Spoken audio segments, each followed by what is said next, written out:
в рамках капитализма. В то же самое время возможность раскрутиться новому процессу. Вот. Кроме того, инвестиции, я их не рассматриваю как инвестиции, в частности в Польшу. Или же он просто... Ну, допустим, там бюджет страны. Это первая часть. А вторая...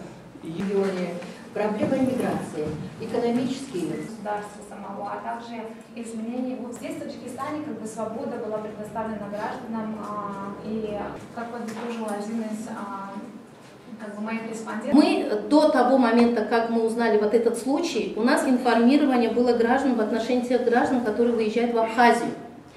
Хочу сразу проинформировать, что вот 1 марта как раз у нас из Абхазии при содействии нашей организации МО Москвы, естественно, с выходом на посольство Таджикистана в Российской Федерации, Министерством иностранных дел решен вопрос о том, что им открывается временный коридор, когда они из Абхазии могут въехать на территорию Российской Федерации и оттуда возвращаться в Таджикистан. Это количество на сегодняшний день граждан 17.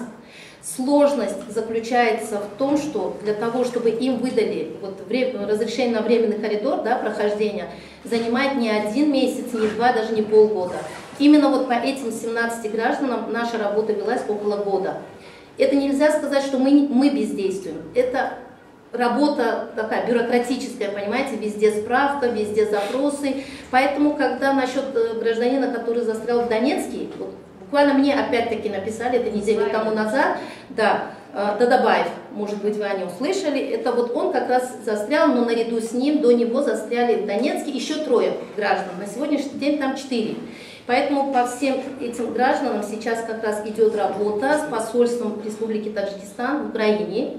Они сейчас обеспечены жильем, питанием, но единственное, опять-таки здесь сложность заключается в том, что для них либо должны опять-таки временный коридор открыть, а по украинской территории они не смогут пересечь вот именно вот эту территорию, где боевые действия идут.